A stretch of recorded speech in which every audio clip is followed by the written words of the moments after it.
अफसरों की transfer posting के मुद्दे पर मोदी सरकार और केजरीवाल सरकार एक दूसरे की बाह मरोड़ने में जुटी हुई है।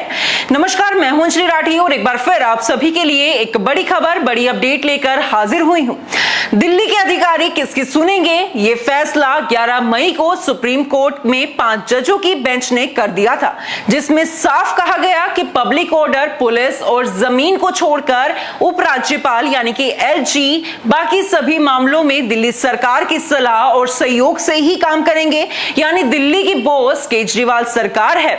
8 दिन बाद ही केंद्र सरकार एक अध्यादेश लेकर आई, जिसमें सुप्रीम कोर्ट के इस फैसले को पलट दिया। यानी दिल्ली के बॉस वापस लेफ्टिनेंट गवर्नर एलजी बन गए। अब इस अध्यादेश को कानून बनने से रोकने के लिए अरविंद केजरीवाल सरकार विपक्ष के बड़े नेताओं से मिल रहे हैं।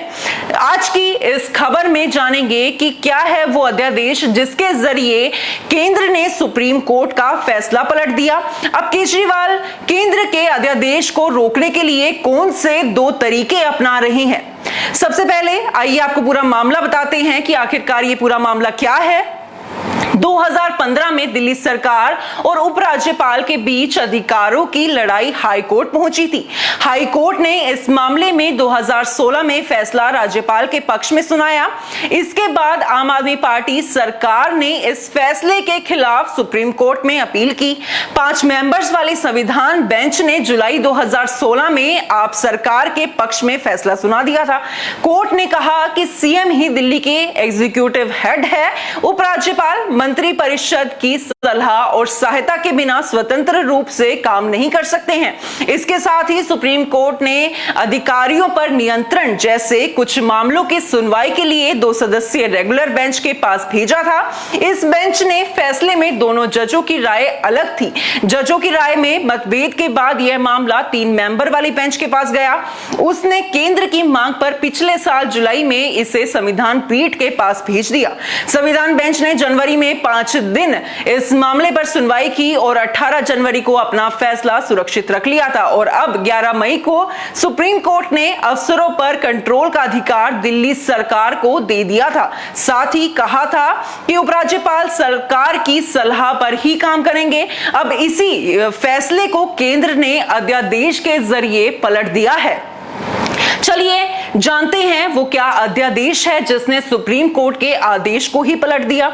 भारत में कानून सिर्फ संसद के जरिए ही बन सकता है। आमतौर पर संसद के साल में 3 सत्र ही होते हैं, लेकिन कानून की जरूरत तो कभी भी पड़ सकती है। यहां पर रोल आता है अध्यादेश का।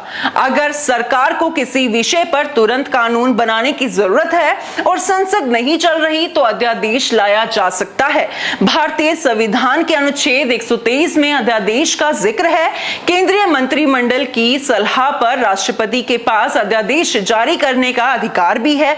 यह अध्यादेश संसद से पारित कानून जितने शक्तिशाली ही होते हैं। अध्यादेश के साथ एक शर्त जुड़ी होती है। अध्यादेश जारी होने के 6 महीने के भीतर इसे संसद से पारित कराना जरूरी होता है, यानी कि पास कराना इसको जरूरी होता है। अध्यादेश के जरिए बनाए गए कानून को कभी भी वापस लिया जा सकता है। अध्यादेश के जरिए सरकार कोई भी ऐसा कानून नहीं बना सकती जिससे लोगों के मूल अधिकार छीने जाएं। केंद्र की तरह ही राज्यों में राज्यपाल के आदेश से अध्यादेश जारी हो सकता है। दिल्ली में अधिकारियों के ट्रांसफर पोस्टिंग के मामले में सुप्रीम कोर्ट ने जो फैसला सुनाया था वह केजरीवाल सरकार के पक्ष में था। ऐसे में इसे कानून में संशोधन करके या नया कानून बनाकर ही पलटना संभव था। संसद अभी चल नहीं रही है। ऐसे में केंद्र सरकार ने अध्यादेश लाकर इस कानून को पलट दिया। अब 6 महीने के अंदर संसद के दोनों सदनों में इस अध्यादेश को पारित कराना जरूरी है। अब जानते हैं कि केजरीवाल केंद्र के अध्यादेश को रोकने के लिए कौन से 2 रास्ते अपना रहे हैं। सबसे पहला रास्ता, सुप्रीम कोर्ट में अध्यादेश को चुनौती दी गई है। जी हां, सीएम अरविंद केजरीवाल ने कहा कि दिल्ली में अधिकारियों के ट्रांसफर पोस्टिंग के मामले में केंद्र सरकार ने अध्यादेश लाकर सीधे सुप्रीम कोर्ट को चुनौती दी है। यह देश की सबसे बड़ी अदालत की इंसल्ट और उसके पावर को चैलेंज है। यह अध्यादेश अलोकतांत्रिक है और देश के फेडरल सिस्टम के लिए खतरनाक है। ऐसे में दिल्ली सरकार सुप्रीम कोर्ट में अध्यादेश को चुनौती चुनौती देगी। अब यहां आपके मन में भी सवाल उठ रहा होगा कि अध्यादेश तो राष्ट्रपति जारी करते हैं और क्या राष्ट्रपति के आदेश को कोर्ट में चुनौती दी जा सकती है? तो इसका जवाब 1970 में आरसी कपूर बनाम भारत संघ के केस के फैसले में मिलता है। इस केस में फैसला सुनाते हुए कोर्ट ने कहा कि राष्ट्रपति के निर्णय को चुनौती दी जा सकती है। इस मामले में संविधान बेंच बनाए या नहीं बनाए यह तय करने का अधिकार चीफ जस्टिस के पास होता है। ऐसे में साफ है कि कानूनी तौर पर केजरीवाल इस फैसले को कोर्ट में चुनौती दे सकते हैं। दूसरा कौन सा रास्ता है? संसद में इस अध्यादेश को पारित होने से रोकना। यह दूसरा रास्ता है अरविंद केजरीवाल के पास। आपको बता दें, अध्यादेश को 6 महीने के भीतर ही संसद के दोनों सदनों से पास कराना जरूरी होता है। लोकसभा में बीजेपी और इसके गठबंधन दलों के पास बहुमत है, यहां आसानी से यह अध्यादेश पारित हो जाएगा। लेकिन अगर राज्यसभा की बात करें तो राज्यसभा में इस अध्यादेश को पारित करवाना मुश्किल होगा। इसकी वजह यह है कि एनडीए, जो कि बीजेपी और उसकी सहयोगी पार्टियां हैं, उनके पास राज्यसभा में बहुमत से 8 सदस्य कम हैं। ऐसे में इन्हें दूसरे दलों की मदद की जरूरत पड़ेगी। विपक्षी एकता के जरिए केजरीवाल राज्यसभा में इस अध्यादेश को हर हाल में रोकना चाहते हैं। राज्यसभा में कुल सदस्यों की संख्या 245 है। इनमें एनडीए के पास कुल 110 सदस्य है। फिलहाल 2 मनोनीत सदस्यों की सीट खाली है। संभावना यह जताई जा रही है कि बीजेपी इस अध्यादेश पर वोटिंग कराने से पहले इन सीट को भर दे। इस तरह एनडीए के पास राज्यसभा में 112 सदस्य हो जाएंगे। इस तरह राज्यसभा में प्रभावी संख्या 238 हो जाएगी। इस हिसाब से देखें तो राज्यसभा में बहुमत के लिए 120 सदस्यों का समर्थन चाहिए ही होगा। एनडीए के पास 8 सदस्य कम पड़ेंगे, यानी इस अध्यादेश को पास कराने के लिए एनडीए के अलावा दूसरे दलों के समर्थन की भी जरूरत होगी। इस बात की संभावना जताई जा रही है कि बीजेपी आंध्र प्रदेश के सीएम जगनमोहन रेड्डी और ओडिशा के सीएम नवीन पटनायक से समर्थन मांग सकते हैं। चलिए अब जानते हैं कि केजरीवाल इसे 2024 का सेमीफाइनल क्यों कह रहे हैं। सुप्रीम कोर्ट ने सारी अहम पावर दिल्ली की चुनी हुई सरकार को दी थी। 8वें दिन केंद्र ने अध्यादेश लाकर दिल्ली सरकार को पंगु बनाकर सारी अहम ताकत उपराज्यपाल को दे दी।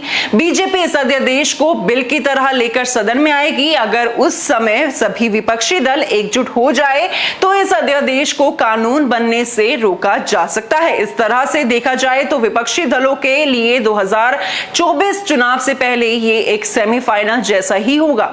ये बात रविवार को बिहार के सीएम नीतीश कुमार और डिप्टी सीएम तेजस्वी यादव से मुलाकात के बाद दिल्ली के सीएम अरविंद केजरीवाल ने कही है। केजरीवाल ऐसा इसलिए कह रहे हैं क्योंकि लोकसभा चुनाव से ठीक पहले विपक्षी दल एकजुट हो या नहीं, इस बात की परीक्षा भी हो जाएगी। अभी हाल ये है कि आम आदमी पार्टी को लेकर कई विपक्षी दलों का स्टैंड क्लियर ही नहीं है। नीतीश कुमार और तेजस्वी यादव ने अध्यादेश को लेकर केजरीवाल का समर्थन किया है।